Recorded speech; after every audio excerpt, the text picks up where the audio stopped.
Të nderuar miq, përshëndetje dhe mirë se erdhët në takimin ton të radhës. Tema që do të diskutojmë sot është ajo e cila e ka pushtuar vëmendjen e të gjithë medias ndërkombëtare, asaj më të rëndësishme, asaj globale.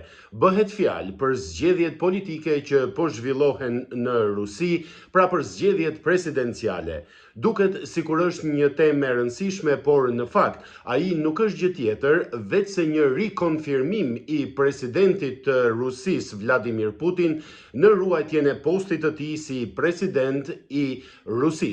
Duhet theksuar fakti se duke qenë se kemi të bëjmë me një territor kaq të gjerë dhe kaq të madh, zgjedhjet atje zhvillohen për disa ditë me radhë. Por si për të kujtuar se kush është dhe kush duhet të jetë presidenti i Republikës të Federatës Ruse, pra që duhet të jetë presidenti Vladimir Putin, të gjithë zyrtarëve vendas, të gjithë administratës dhe të gjithë atyre që kanë pensione, që marrin pra të ardhurat direkt nga shteti, u është kërkuar që qysh në ditën e parë të votojnë për presidentin Putin dhe në një farë mënyre për të rikonfirmuar qysh në hapat e para. Në Federatën Ruse, kontrolli politik që zhvillohet ndaj të gjithë vendit është në një formë të tillë sa nuk le hapësirë për asnjë rastësi. Nuk duhet harruar për asnjë çast se u bën 25 vjet që presidenti Putin është kryetari i real i Rusisë. Është ai i cili vendos për gjithçka, si brenda ashtu dhe jashtë vendit.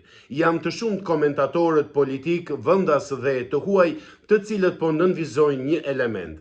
Gjithmonë e më shumë presidenti Putin po i ngjan ish liderit gjakatar të Bashkimit Sovjetik Joseph Stalin. Analistët e shumë perëndimor që e njohin mjaft mirë Rusin, por edhe politikanët dhe analistët rus, gazetarët rus që kanë jetuar fillimisht në Rusi dhe më pas janë larguar dhe jetojnë në perëndim, kanë nënvizuar një element që doja ta ndaja me ju, të nderuar miq. Bëhet fjalë për faktin tejet konkfort që nuk ka asnjë strukturë të shtetit, të policisë, të qeverisjes, të shërbimeve të fshehta, të ushtrisë, ku presidenti Putin nuk ka një dorë të fortë. Ai kontrollon pra të gjithë hierarkinë politike, të gjithë piramidën shtetërore dhe të gjitha niveleve në Rusi. Pra, kjo zgjedhje do të bëjë që ai edhe për 6 vite të tjera të jetë dora e fortë e Rusisë. Dhe ndoshta për situatën e tij të brendshme politike kjo nuk do të ishte surprizë. Por surprizë është fakti se çfarë parashikon ai, çfarë do të bëjë ai në raport me perëndimin, duke qenë se fillimi i atij që ai e cilëson operacion special ushtarak në Ukrainë nuk është gjë tjetër veç se lufta e re, lufta e fundit, madje siç po citohet nga shumë autoritar analist, është fillimi i luftës së tretë botërore. Pas pushtimit të Ukrainës, ai ka plane të tjera.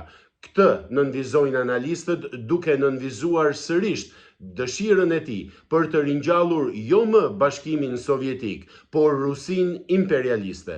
Kjo është edhe arsyeja se përse të gjithë i druhen pikërisht fuqizimit të mëtejshëm të presidentit Putin nga njëra anë brenda vendit dhe mënyrës se si ai dëshiron të vazhdojë presionin e tij ndaj perëndimit në raport me Ukrainën. Kemi vënë re ditët e fundit një aktivizim të faktorit politik perëndimor. Patëm takim të presidentit të Francës, kryeministrit apo kancelarit të Gjermanisë dhe presidentit të Polonisë, të cilët u mblodhen dhe diskutuan pikërisht për realitetin konkret ushtarak në Ukrainë.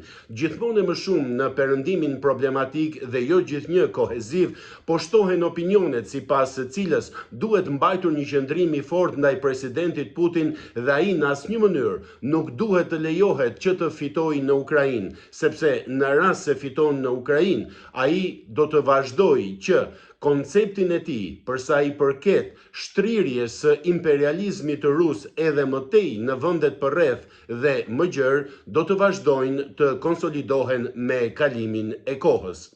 Për sa i përket realitetit të brendshëm politik, fatkeqësisht ai është i trisht. Nuk duhet harruar se vetëm pak ditë apo vetëm pak javë më parë Aleksej Navalny, kundërshtari më i rëndësishëm politik i presidentit Putin, i cili pati dhe mbështetje të konsiderueshme si kundërshtari i tij i afishuar, ndroi jetë. Ende nuk kanë dalë rezultate të plota nëse ai është vrarë apo ka vdekur, por është fakt se ai u eliminua. Ndërsa për sa i përket rivalëve të tjerë të presidentit Putin, emrat e të cilëve figurojnë në fletët e votimit, duhet thënë se ato janë të jetë fiktive. Nuk janë personazhe kombëtare, nuk janë personazhe të njohura dhe si e tillë, presidenti Putin pritet që të ketë një fitore të jashtëzakonshme në zgjedhjet që e konfirmojnë atë si president i Federatës Ruse. Ky ishte komunikimi të nderuar miq, deri në takimin ton të radhës. Faleminderit për vëmendjen dhe mirupafshim.